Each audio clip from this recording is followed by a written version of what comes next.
Do you hate the thought of working past 55 or 60? Do you hate not being able to live the life you deserve today? Do you hate not knowing what your financial future looks like? It's time to stop doing what you hate. Here's your host, Mr. Harold Green. Hello, everybody. This is Harold Green of Bright Tree Financial Group, and it is time to stop doing what you hate. I hope you are having a fantastic day today. It's a Sunday for me.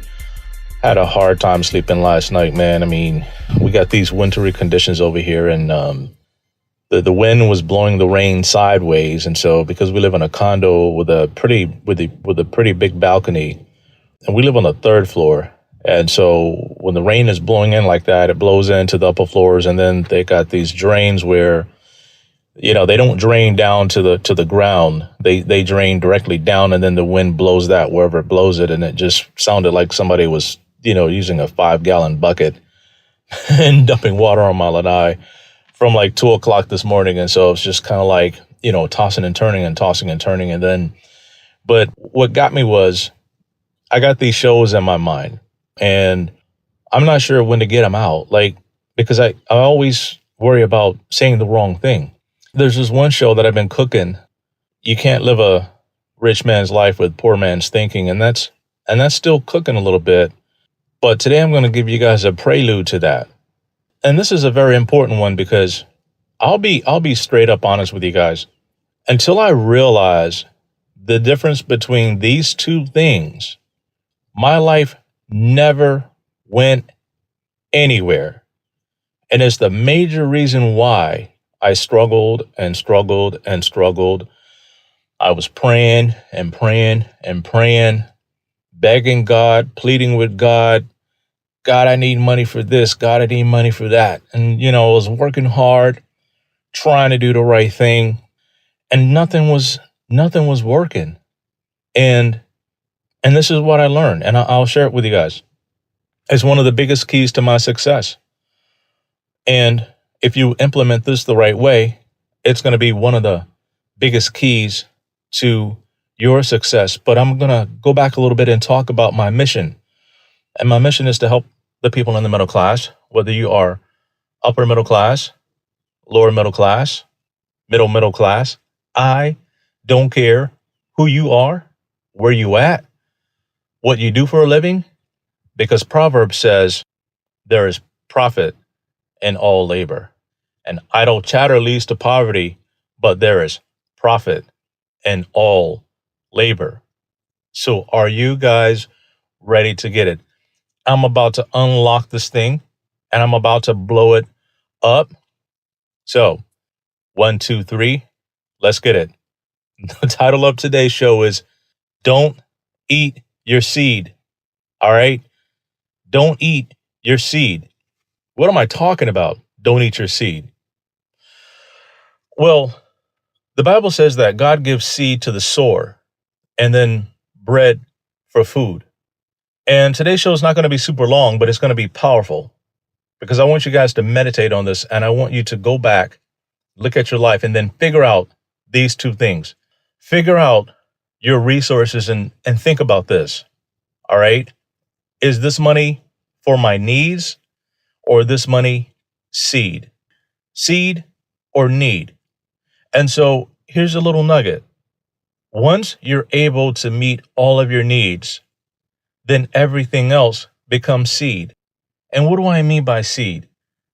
It's basically the extra resources that you get, the extra resources that come into your life, right? A lot of times when people get extra money, the first thing they do is they either go pay a bill or they, go buy something that they want. They hardly ever think about sowing that seed back into the ground. What do I mean by that? Well, there's different things you can do with money. You can save it, you can invest it, right? You can give it, or you can spend it. And for years and years and years of my life, I heard this jacked up, and I'm going to put it out there. I heard this jacked up preaching that says, if you get extra money that comes into your life and is not enough to meet your needs, then it's seed. Give it back to us, and then God will bless you, right? I heard that for a long time, and I was stuck in that. Now, I know these people mean well. I know they're coming from a good place. I understand that because I was there myself. But you know what? I never got out thinking that way. So guess what I started to do? I said, all right, I'm going to take this extra money or whatever, and I'm going to start to sow it into my own business. I'm going to start to sow it into myself via education. I used to give 10% of my income because I felt like I was told to do that. I felt like that was, what I needed to do. But when I got a deeper understanding of how I'm supposed to give, who I'm supposed to give to, when I'm supposed to give it, things took on a whole different meaning. Instead of giving 10% of my income and then me not having enough left and then me putting my bills on credit cards and racking up debt. Yes, I did things like that. And that was not wise. But I did it because I felt like that was the right thing to do. But until I realized that I needed to start sowing in myself, getting myself educated, right? Starting my own business, sowing that money into my own business, putting that money into my life insurance policies, putting that money to work in the ground so that it could reproduce after its own kind.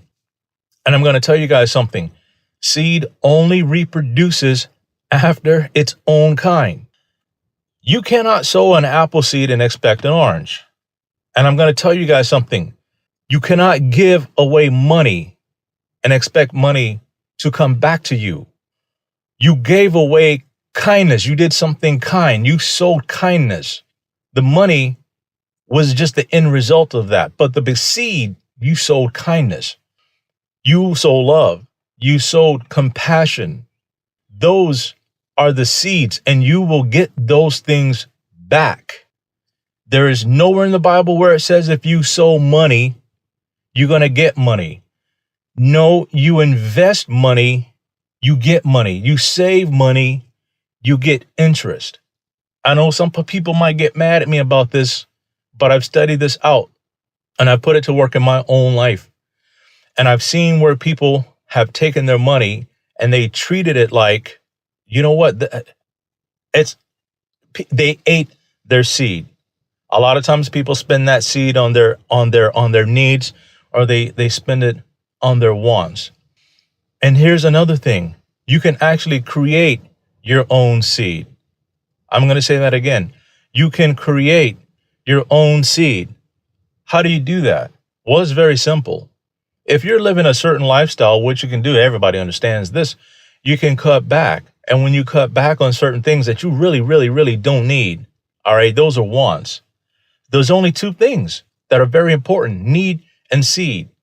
And I'm going to say this to you. When you sow the seed in the right place, you invest the seed in the right place, the return on the seed is what covers your wants. The return on the seed is what covers your wants. Meet your needs, invest your seed, then you can have the things that you want. Why do we have it so backwards? Well, I think there's a corruption in our thinking because of a corruption in the teaching and the corruption in the instruction that we get. Because the people that are teaching you things about finances, sometimes they don't understand the gravity of what they're saying. They don't understand the long-lasting impacts of things that they're saying to you 5, 10, 15, 20 years down the road. How is that going to impact your life?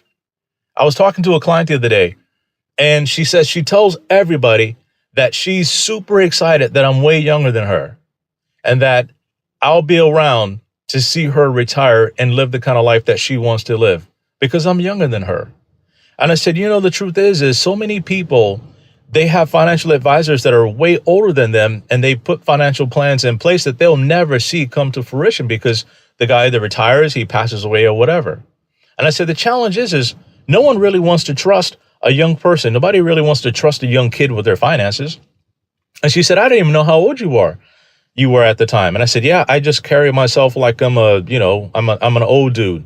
And probably by the time, when I met her, I was like in my 30s or something like that. So I think we've been together for more than 10 years now, I think, maybe something like that. So I was like 39, 40, somewhere around there. But, no one ever really knew how old I was. It's because I carried myself a certain kind of way. I educated myself a certain kind of way. I sowed back into myself and I learned the things that I needed to learn. I invested my seed. And we kept our lifestyle very, very, very basic. Today, our lifestyle is very, very, very, very basic. Although we can afford major things, to me, those are wants. Those are simply wants. And sometimes I'll indulge myself with a want only when my seed can afford it. Only when the return on my seed gives it to me. I don't spend my seed covering my wants, and I don't spend my seed. I don't grow my needs. I'm going to say that to you again. I don't grow my needs. My needs are very basic. Shoes, place to live, right? I don't need to have the nicest house on the block. It's not necessary, right? I don't need it. I don't entertain. I don't have people over all the time. If you do, that's great. That's your life, right? Enjoy that. Do that. That's you. You do you. But because you know what? Chances are your seed is giving you a big enough harvest to be able to do that. But if you're doing that out of, it became a need, like you increase your needs, that's tough. I won't go get a $2,000 Lamborghini car payment or a Lamborghini lease payment. I won't do that. I will not do that. If the return on my seed is not large enough for me to do that, I'm not doing it. I'm not doing it.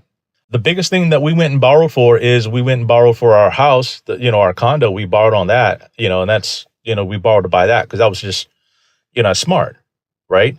But that price, that mortgage hasn't changed at all. We haven't refinanced it. It stayed the same.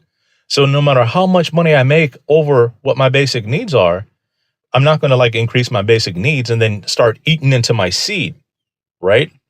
And so we do our best every single year to create more seed, create more revenue, and then we take that revenue, reinvest that revenue. And so I'm going to put something out there. In 2020, I saw this house, $2.4 million. It was fantastic in Hawaii standards. It was phenomenal. It had 4 or 5 bedrooms, had a nice huge pool, it had a nice big jacuzzi. It had everything, a barbecue area. It had everything. And so basically I called my realtor and he said, you know what? That's a bad idea. That's a bad idea.